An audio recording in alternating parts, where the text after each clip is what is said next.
জীবনে চলার পথে যখন সবকিছু খুব কঠিন মনে হয়, মানে যখন মনে হয় সামনে আর কিছুই নেই, তখনও কি বেঁচে থাকার কোনো অর্থ খুঁজে পাওয়া যায়? আজ আমরা ঠিক এমনই একটা বই নিয়ে কথা বলবো, যা এই গভীর প্রশ্নটারই উত্তর খোঁজার চেষ্টা করে। বইটা ভিক্টর ফ্র্যাঙ্কলের লোগোথেরাপি আর জাপানের ইকিগাই ধারণার মধ্যে একটা আশ্চর্য যোগসূত্র দেখায়। দুটোই যেন একই রাস্তায় চলে, বিশেষ করে যখন জীবনের মানে খোঁজা প্রশ্ন আসে। হ্যাঁ, চরম দুঃখ কষ্টের মধ্যেও।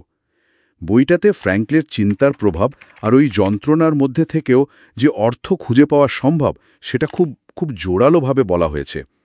বইটাতে লোগোথেরাপির যে ব্যাখ্যা আছে, সেটা কিন্তু বেশ অন্যরকম, তাই না? ফ্র্যাঙ্কেল ভাবতেন সাইকোথেরাপির আসল কাজ হওয়া উচিত মানুষকে তার জীবনের উদ্দেশ্য খুঁজে পেতে সাহায্য করা, শুধু অতীত নিয়ে ঘাটাঘাটি নয়। তিনি মাঝে মাঝে রোগীদের একটা অদ্ভুত প্রশ্ন করতেন। হ্যাঁ, ওই যে আপনি আত্মহত্যা করেন না কেন? ঠিক তাই। শুনতে হয়তো একটু অন্যরকম লাগে, কিন্তু এই কঠিন প্রশ্নের উত্তর থেকেই যেন বেরিয়ে আসত বেঁচে থাকার কারণগুলো, ভবিষ্যতের দিকে তাকানোর একটা একটা পথ। একদম ঠিক। আর বইটা খুব সুন্দর করে দেখিয়েছে কিভাবে জাপানি ইকিগাই ধারণাটা লোগোথেরাপির এই ভাবনাকেই আরেকটু এগিয়ে নিয়ে যায়। ইকিগাই মানে সহজ কথায় বললে সব সময় কিছু না কিছু নিয়ে ব্যস্ত থাকার আনন্দ। যদিও ফ্র্যাঙ্কেলের নির্দিষ্ট থেরাপিটা হয়তো আজকাল ক্লিনিকে সেভাবে ব্যবহার হয় না, কিন্তু তার মূল কথাটা জীবনের অর্থ খোঁজা, সেটা আজও ভীষণ প্রাসঙ্গিক। মানুষ তো সবসময় জীবনে তার কাজে এই অর্থটাই খুঁজে বেড়াচ্ছে। বইটা এই খোঁজার সাথেই লোগোথেরাপি আর ইকিগাইয়ের যোগটা দারুণভাবে দেখিয়েছে। আর ফ্র্যাঙ্কেলের নিজের জীবনের অভিজ্ঞতা, বইটাতে যা লেখা আছে, পড়লে গায়ে কাঁটা দেয়। ভাবুন তো, কনসেন্ট্রেশন ক্যাম্পে সেই পাণ্ডুলিপিটা কেড়ে নেওয়া হলো।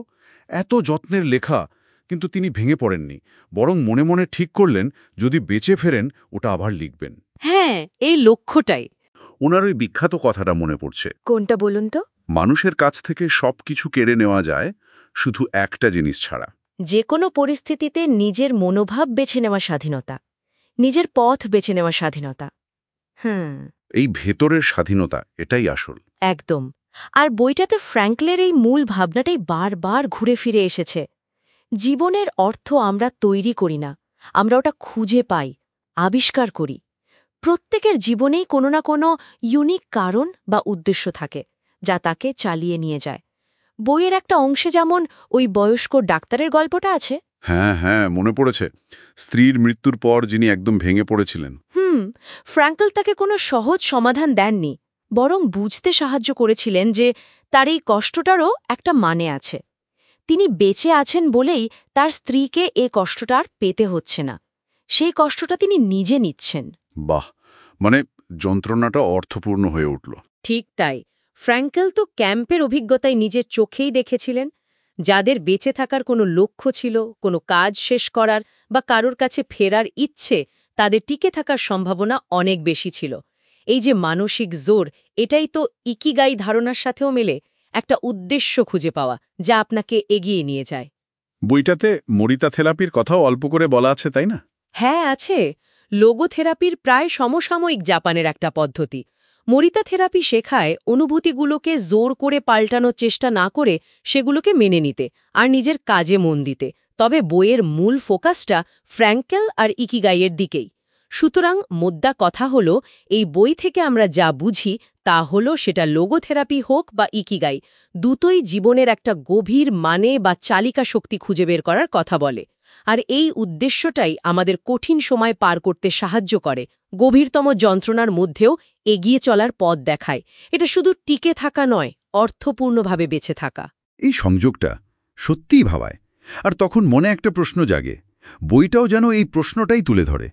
আচ্ছা, জীবনের অর্থ খুঁজে পাওয়া মানে কি সবসময় খুব বড় কিছু করা, বিরাট কোনো সাফল্য পাওয়া? ভালো প্রশ্ন। নাকি সেই মানেটা লুকিয়ে থাকতে পারে আমাদের প্রতিদিনের খুব সাধারণ কাজে, ছোট ছোট ভালো লাগায়, অন্যের জন্য সামান্য কিছু করায়? হয়তো তাই। যেগুলো হয়তো আমরা খেয়ালও করি না, কিন্তু কঠিন সময়ে ওগুলোই আমাদের ভেতরের আলো হয়ে দাঁড়ায়। হয়তো নিজের সেই ইকিগাই বা জীবনের উদ্দেশ্য খোঁজার শুরুটা হতে পারে খুব সাধারণ কোনো ভালো লাগার কাজকে নতুন করে খুঁজে পাওয়ার মধ্যে দিয়েই। কে জানে।